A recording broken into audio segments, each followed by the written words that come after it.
É uma rivalidade amarga cuja história se estende por todas as eras da Terra-média. A animosidade e agressão dessas duas raças se estende desde os primeiros dias do mundo até os últimos. Mas por que esse ódio surge? Quem começou essa briga? Hoje no Zona Crítica contaremos a história do ódio entre os elfos e anões. De todos os aspectos influentes dos contos de Tolkien, talvez não haja nenhum que apareça com tanta frequência quanto a rivalidade entre elfos e anões. Tornou-se um elemento básico de inúmeras mídias de fantasia, grandes e pequenas. Embora os primeiros exemplos publicados dessa animosidade venham nas páginas de O Hobbit e O Senhor dos Anéis, descobrimos que eles são apenas um eco distante dos eventos que formaram esses sentimentos amargos. Aqueles eram dias mais felizes quando ainda havia amizade próxima, às vezes entre pessoas de diferentes raças, até mesmo entre anões e elfos. Não foi culpa dos anões que a amizade diminuiu, disse Gimli. Não ouvi dizer que foi culpa dos elfos, disse Legolas. Já ouvi os dois, disse Gandalf, e não julgarei agora. Mas eu imploro a vocês dois, Legolas e Gimli, pelo menos para serem amigos e me ajudarem.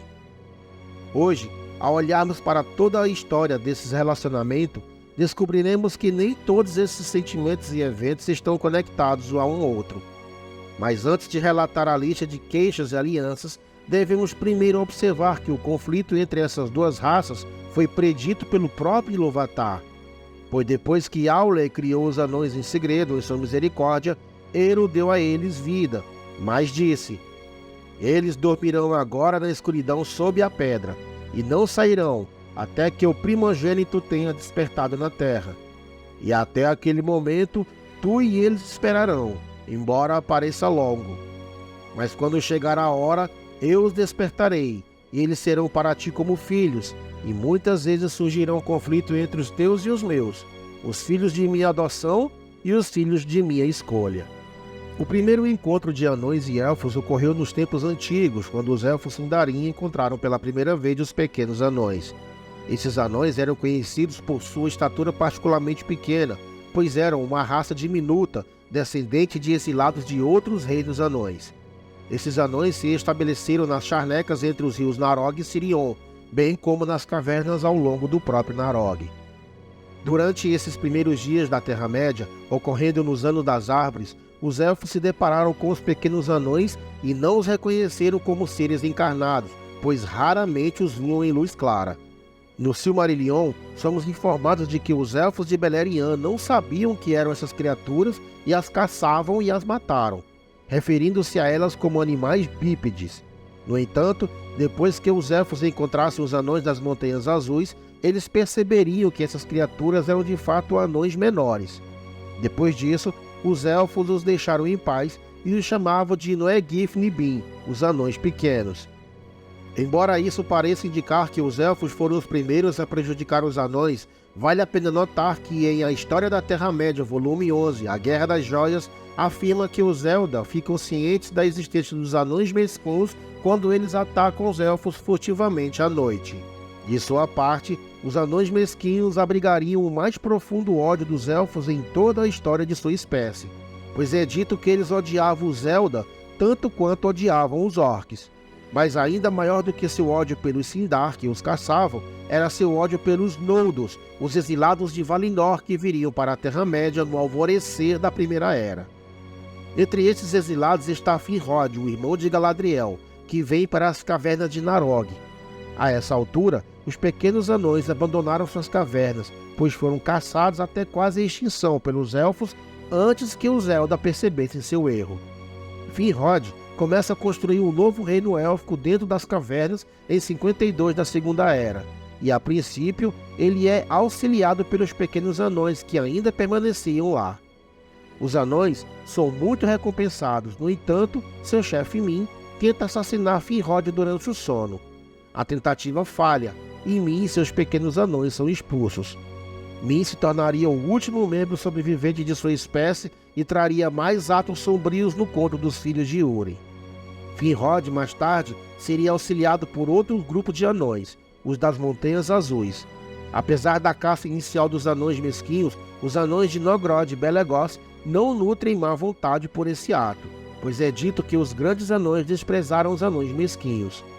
De fato, como veremos ao longo da história dos elfos e anões, o clã ao qual qualquer elfo ou anão pertence fará diferença em como eles se sentem em relação a outra raça.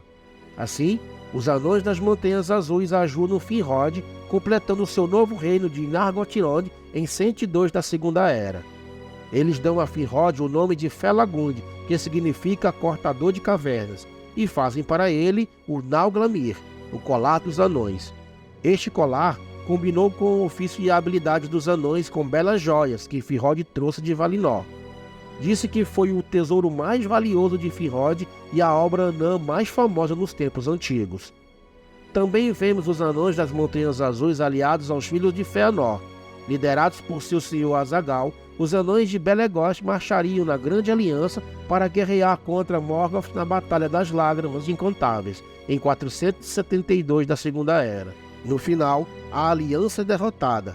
Azaghal é morto e os anões e elfos sobreviventes recuam enquanto Morgoth assume o controle do norte. O próximo evento grave nessa longa história de anões e elfos começa em 502, 30 anos após a Nina-F Arnoediad. A essa altura, Finrod está morto há muito tempo. Nargothrond havia sido destruído recentemente e o rei Thingol de Doriath havia entrado na posse do Nauglamir de Finrod. Thingol deseja combinar o Nauglamir com seu outro grande tesouro, uma Silmaril que Beren e Lúthien roubaram da coroa de Morgoth. Assim, Thingol contrata anões de Nogrod para combinar as duas grandes peças, o maior dos anões e o maior dos elfos.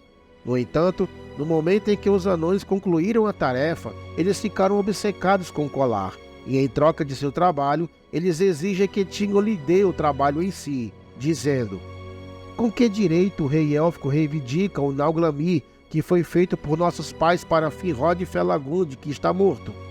Chegou até ele mais pela mão de Húrin, o homem de Dolormin, que o roubou como ladrão na escuridão de Nargothrond.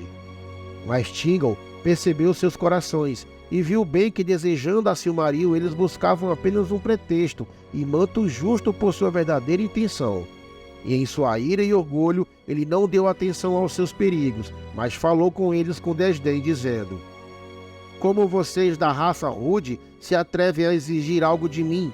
Elo Thingol, senhor de Beleriand, cuja vida começou nas águas de Cuivienen, incontáveis anos antes dos pais das pessoas atrofiadas acordarem? E erguendo-se alto e orgulhoso entre eles, ele os ordenou com palavras vergonhosas que saíssem sem ser correspondidos de Doriath. Então, a luxúria dos anões foi incendiada pela fúria pelas palavras do rei, e eles se levantaram sobre ele, e lançaram as mãos sobre ele, e o mataram enquanto ele se levantava. Assim, morreu nas profundezas de Menegroth Eoethsingolo, rei de Doriath, o único de todos os filhos de Ilúvatar que se uniu a um dos Ainur, e aquele que, sozinho nos elfos abandonados, tinha visto a luz das árvores de Valinor, com sua última visão contemplou a Silmaril. Os anões fogem com os Nauglamir, mas são perseguidos até a morte em Doriath enquanto buscavam a entrada para o leste. Apenas 2 anões sobreviveram, voltando para Nogrod enquanto o Nauglamir é trazido de volta para a rainha Melian. Disse que os anões contaram um pouco de tudo o que aconteceu, dizendo que os anões foram mortos em Doriath por ordem de Thingol, que os roubaria de sua recompensa. Os anões de Nogrod pensaram muito em sua vingança e até pediram a ajuda dos anões de Belegost. No entanto, os anões de Belegost recusaram e, em vez disso, tentaram dissuadir seus parentes desse propósito. No entanto, seu conselho foi ignorado e um grande exército vem de Nogrod para Doriath. Após a morte de seu marido, a rainha Melian havia retornado a Valinor. Portanto, sua magia protetora sobre o reino se foi. Os anões entram no próprio Menegroth, e enquanto ambos os lados sofrem pesadas perdas, os anões saquearam os salões e fugiram com muitos tesouros, incluindo o Nauglamir. No entanto, a notícia chegaria a Beren e Lúthien em Tol Galen, contando o que havia acontecido em Doriath. Beren lidera um grupo de elfos verdes em uma emboscada contra os anões perto de Sarn-Antrad, com os anões restantes sendo destruídos por entes perto do Monte Dolmet. O Nauglamir seria levado por Beren para ser usado por Lúthien, e embora fosse um fator importante, nos assassinatos de frades élficos, não teria mais nenhum papel na história dos elfos e anões. No entanto, esses eventos entre os anões de Nogrod e os elfos Sindari não seriam esquecidos tão cedo, pois alguns dos maiores elfos da Terceira Era estariam entre os dos reinos de Tingle, e por muito tempo eles se lembrariam dos anões que mataram seu rei e saquearam sua capital. Mas em seguida, devemos nos voltar para a Segunda Era, onde encontramos a maior amizade entre essas duas raças que já existiu. Após a destruição de Beleriand, tanto elfos quanto anões viajariam para o leste, para as terras de Eriador e além. Os anões sobreviventes de Nogrod e Belegost viriam viver em Khazad-dûm, nas Montanhas Sombrias, onde se juntariam à já próspera sociedade dos Barba-Longa, também conhecidos como o povo de Durin. Em 750 da Segunda Era, um grupo de elfos Nodorin fundaria o reino de Eregion, perto de Khazad-dûm, tendo sido atraído para lá pelos Mithril dos Anões. Os elfos e anões começaram uma amizade sem precedentes entre suas duas raças, sem dúvida em parte por seu amor compartilhado pela forja e artesanato. Eles negociam livremente um com os outros, e uma estrada vai diretamente da capital élfica de Ort-in-Edil para Khazad-dûm. O joalheiro Celebrimbor desenvolve uma amizade pessoal com o anão Narvi, e juntos criam as famosas Portas de Durin. A amizade entre suas raças era tão grande que, em uma versão do conto, Celebrimbor dá a Durin III um anel do poder diretamente, em vez de ser dado por Sauron. Conforme a guerra de Sauron contra os elfos se aproxima, Galadriel, sua filha Celebrian e muitos outros elfos de Eregion recebem passagem por Khazad-dûm para buscar segurança em Lórien. E quando as forças de Sauron saqueiam e destroem a própria Eregion, os anões lançam um ataque contra o Lorde das Trevas, ajudando um Elrond encurralado que veio em auxílio de Eregion. Na última guerra da Última Aliança, somos informados de que alguns anões de Moria se juntaram à hoste dos Elfos e Homens, enquanto outros anões, presumivelmente dos clãs do Extremo Oriente, lutaram ao lado de Sauron. Após a Guerra de Sauron, os anões de Khazad-dûm e os Elfos de Lórien presumivelmente viveriam em paz uns com os outros, não em grande amizade como em Eregion, mas não há registro de hostilidade. Isso mudaria aproximadamente 2/3 do caminho através da Terceira Era, pois em 1980 da Terceira Era, após séculos de mineração avidamente de Mithril, o anão despertou um Balrog que há muito dormia nas profundezas das Montanhas Sombrias. Em 1981 da Terceira Era, os anões são forçados a fugir de Khazad-dûm, que agora é conhecido em toda parte como Moria, o Fosso Negro. Neste momento, muitos dos Galadirins fogem para o sul de Lórien. Entre eles está Anhot, seu rei, que morreria na Baía de Belfalas. Como veremos séculos depois, os elfos de Lórien não esqueceriam que os anões despertaram esta antiga malícia. No entanto, a próxima relação entre os elfos e anões que encontramos é quando Bilbo vai com a companhia de Thorin para Rivendell. Enquanto os elfos de Rivendell provocam Thorin e a companhia enquanto Gandalf os conduz para o vale, Elrond é bastante hospitaleiro com o grupo.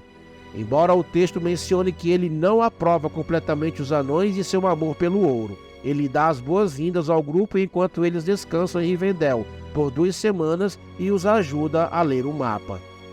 É possível que, apesar de Elrond ser descendente do próprio Tingle, ele se lembre dos anões do povo de Durin salvando suas forças da destruição de Sauron milhares de anos antes.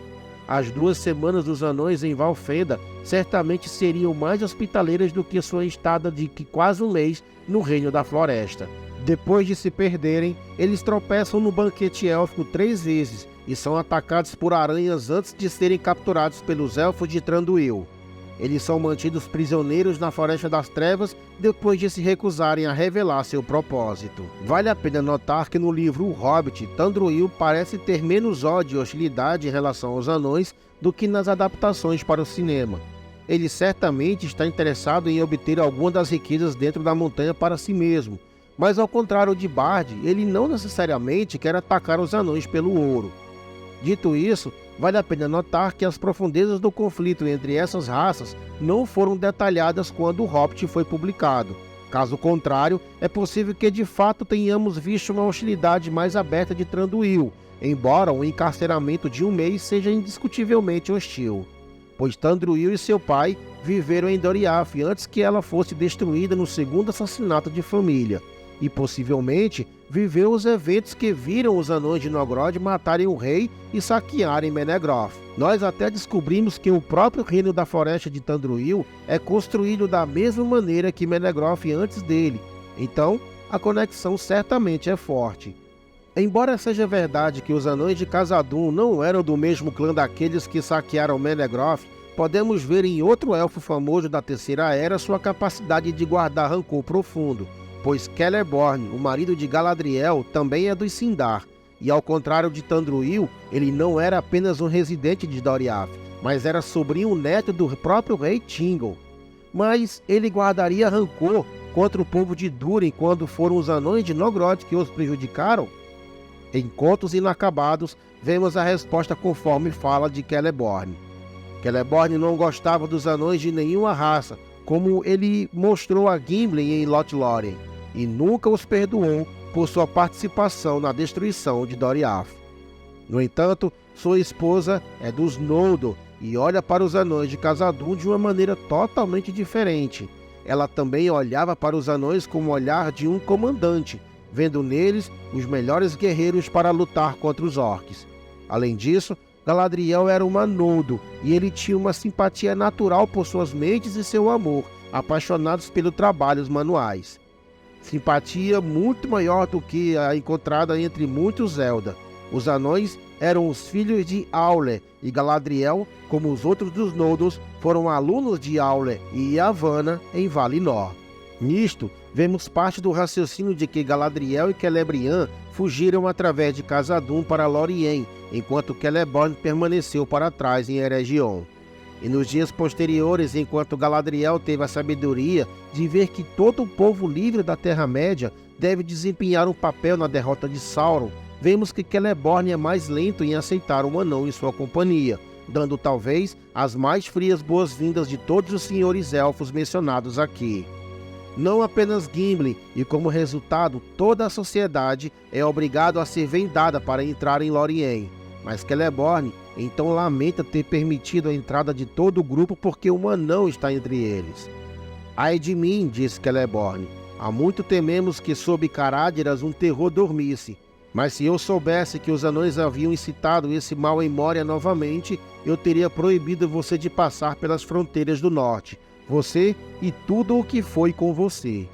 Portanto, Celeborn não apenas está amargo devido aos eventos dos anões Nogrod 6.000 anos antes, mas também carrega a inimizade dos anões que acordaram Balrog em Khazad-dûm. De sua parte, Galadriel chama as palavras de Celeborn para Gimli precipitadas, apontando que ele não deve se arrepender de suas boas-vindas. Celeborn admite que falou na angústia de seu coração, pedindo a Gimli que esqueça suas duras palavras e promete ajudar a sociedade. Na história do Senhor dos Anéis, vemos momentos impactantes que mostram a capacidade dessas duas raças de respeitar e prosperar juntas. Como sabemos, o presente de despedida de Galadriel para Gimli seria 3 fios de cabelo dela quando ele pedisse um. Isso seria chocante e simbólico para um anão receber este presente quando Fëanor, entre os maiores dos elfos, seria recusado um único fio 3 vezes. Essa demonstração de generosidade e amizade de Galadriel para com Gimli é uma prova de como as barreiras do passado podem ser superadas quando o respeito e a compreensão mútua são cultivados. E quando a história volta para os próprios Legolas e Gimli, vemos uma ampla história abrangendo mais de 6.000 anos. Sem dúvida, há resquícios do antigo rancor sobre o saque de Doriath, e mais recentemente, o fato de que Glóin e seus amigos foram mantidos prisioneiros por um mês por Thranduil. No entanto, Legolas e Gimli realmente se tornariam amigos como Gandalf havia sugerido, com uma irmandade forjada por aventura e guerra. Na Quarta Era, após a derrota de Sauron, eles mais uma vez mostrariam a grandeza que essas duas raças poderiam alcançar, quando velhos ódios são deixados de lado e esquecidos. Muito obrigado por ter assistido até o final, e se você gostou do vídeo, deixe seu like e compartilhe o vídeo, comente o que achou do vídeo e se inscreva no canal. E não deixe de clicar no sininho para receber novos vídeos. Nos vemos novamente no próximo vídeo no Zona Crítica.